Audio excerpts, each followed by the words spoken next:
Video game adaptations are an all-time high right now. Mario and Sonic movies are crushing the box office. Last of Us and Fallout becoming household names on TV. Arcane becoming an almost perfectly executed masterpiece. And of course, we have Borderlands. Uh-oh. Stinky. But that begs the question, what show should take a leap of faith and pump millions of dollars into grand theatrics? And what show should stay at home and sit on the sidelines? I'm the only man who can answer this dastardly question. I mean, I was on the knot tying club for 3 years. I got this. 2 hours later. All of my years training wasted. So I've compiled a list of all the best games to get a brand new show. First off, the ground rules. 1, all of these shows are going to be animated, since it'll be much easier to translate the source material than trying to make live action abominations. Like your favorite character here, Goomba. You know, Goomba from Mario? Come on, it's an exact replica. It's got that classic Goomba, uncanniness. Everyone knows that, guys, come on. My number 2 rule is no crying. This is my list, therefore my opinion. So your favorite games won't be getting in. Also, no sequels to any previously made shows. So even though we all want a Kirby Right Back at Ya to come back, it just won't be happening anytime soon. I'm sorry, my prince. Lastly, I won't be talking about any games that I know will be getting shows in the future. So no Devil May Cry and God of War. But if the series show is already finished, then it's fair game. Enough of the intro. It's time we face everyone's greatest fear, Hollywood.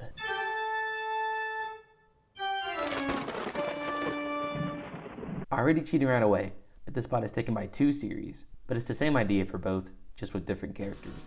That's Tekken and Street Fighter, 2 of the biggest giants in video games currently. Both of these shows can have a very similar start to their plots. Just make them both about the first tournament for the respective series, and start with the first 2 main characters, Ryu and Kazuya. It doesn't take a rocket science to figure that out, but both series could dive headfirst into many of these fan favorite and not so fan favorite characters through different episodes and seasons, just like Arcane. Arcane is just an overall great show, and it also introduces and successfully juggles multiple plot lines without ever feeling too messy. It was able to bring in a lot of people who had never even heard of League of Legends, and I think that these 2 series could replicate something like that with the broad appeal of being an amazing action series with lovable and fun characters. With all the characters that these series have at their command, they're bound to interact and change each other in interesting ways. Something character A does could lead to character B's dad dying, but not after character C drinks a juice box that leads to the end of the world. Starting with Street Fighter, I think it could take on a much less serious tone due to its much more cartoony take to the fighting genre. I mean, look at Blanca. He's a perfect example of Street Fighter's wacky characters. What is this guy? Some type of mutated little boy who got electric powers from eating eels in the jungle? Wait, you're serious? No, you're serious? Who do I call? PETA? No. CPS? No. Aha! Papa John's, we have an emergency! Y'all wait. No, I don't want that! Extra pepperoni.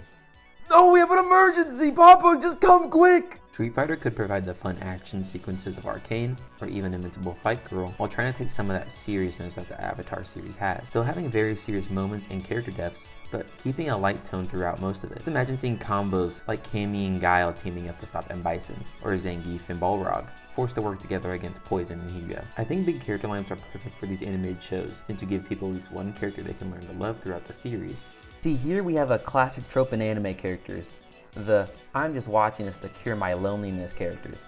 Everyone's favorite. With being able to keep a plot that never has to have any downtime while keeping character development always moving. Same concept with Tekken, but I think this series could use a tad darker tone. I'm not saying everyone should be depressed and sulky like some bad Twilight knockoff, but let there be big parts of episodes that are fully serious. Starting with the iconic scene of Heihachi Mishima throwing Kazuya Mishima off the mountain to kill him. But big surprise, Kazuya doesn't die and wants to take revenge on his very, very evil father. Me? I've been thrown off a million cliffs, but yet you don't see me bitching about it. Disclaimer, Neck Cheese Productions does not condone anyone getting thrown off cliffs. This is purely satirical. Please do not throw any children off cliffs, or we will find you. Well, that's the main plot. There are so many side plots, just like Street Fighter, that could be adapted or even remade altogether. I think Tekken's side stories edges out Street Fighter's, just because of the more cool characters, but that's just my own bias showing. Speaking of a cool character, how about a bear? Yes, Kuma. top of his head. If you don't know, Kuma is a martial art fighting bear raised by Heihachi. And what if we just got to see him growing up and becoming this awesome fighting bear who trains with this evil mastermind? Or bring in two fan favorites in King and Armored King, two lifelong enemies that wear jaguar masks and only communicate through roaring with each other.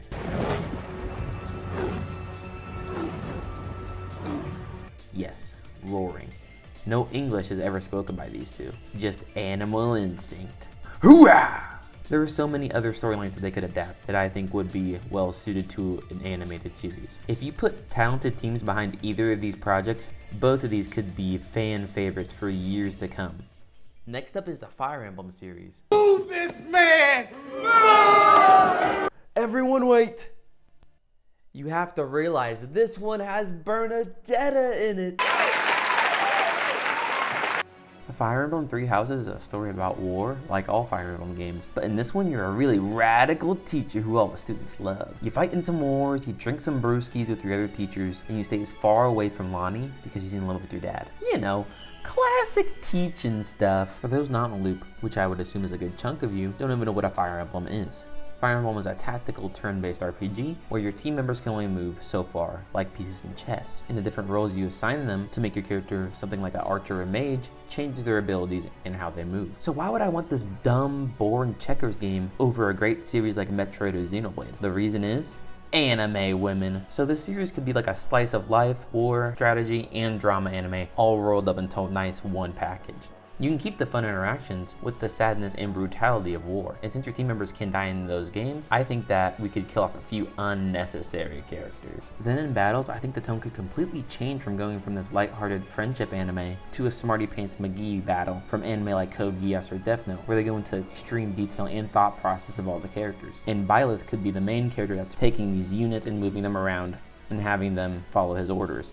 But you can also keep the fluid animation of other battle series. I think this in turn would also make Byleth a much more likable character, who in the game really doesn't have a personality, they're just there to be you.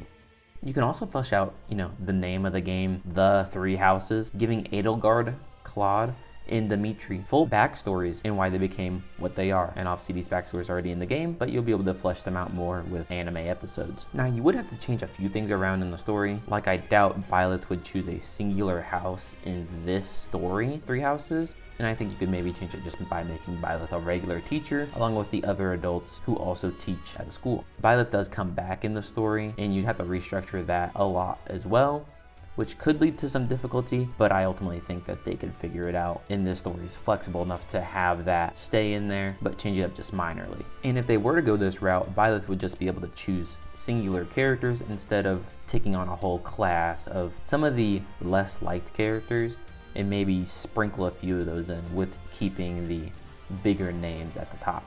But don't just take my word for it. You gotta hear from these other loyal fans. Yeah, I love this idea. It's so new and refreshing. This idea makes me so happy. I couldn't be happier than if this idea came from such a genius. Bring out the next game. Come on. Just bring it out.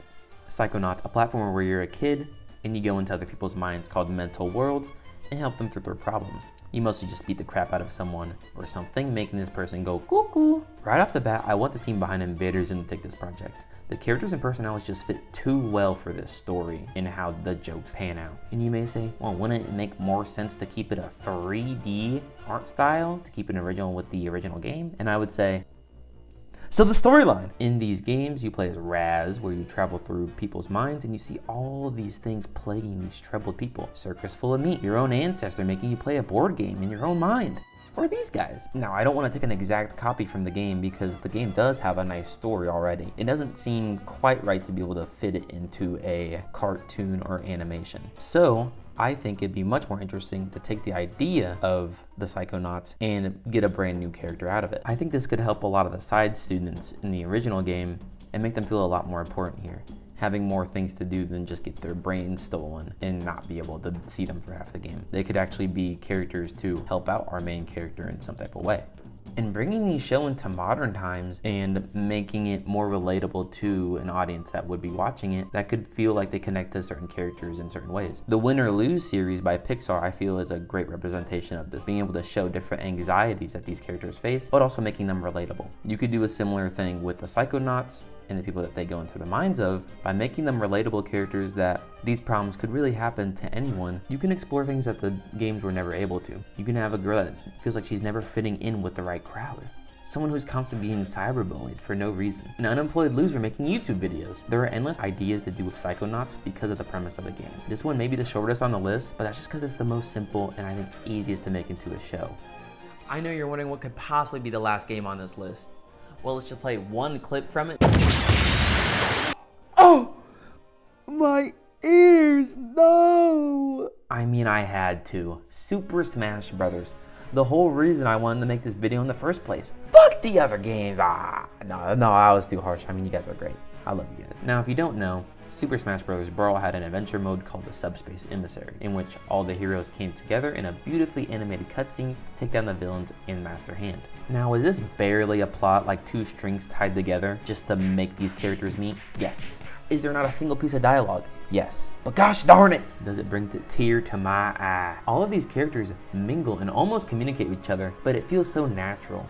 I mean, look at Pikachu! This guy and Samus have more connections than 50% of all Hollywood movies. And I think there are plenty of ways that you can keep these characters not talking. If you've seen the movie Flow, which was recently nominated for an Oscar, it doesn't have a single piece of dialogue in it, not a single one. But you understand these characters very easily by their expressions and what they're showing on screen, obviously. And I mean, half the cast don't even have speaking roles in their games, and the other half only speak sometimes, if they feel like it. And I really doubt they'd be able to make a full 20-minute episode every week to satisfy people with basically no characters talking. So in turn, my idea is to have these episodes be 8 to 10 minutes. This would definitely generate some hype for the new Smash Bros. Game. Because for one, you'd be able to see what characters are coming back, but you'd also be able to see a little bit of animation on what they are doing. Sakurai, the creator of Smash Bros., did say that the money that they used to make the Subspace Emissary cutscenes were used for the trailers in Smash 4 and Ultimate. So instead of making these big long trailers for all of the characters that we've already seen, and I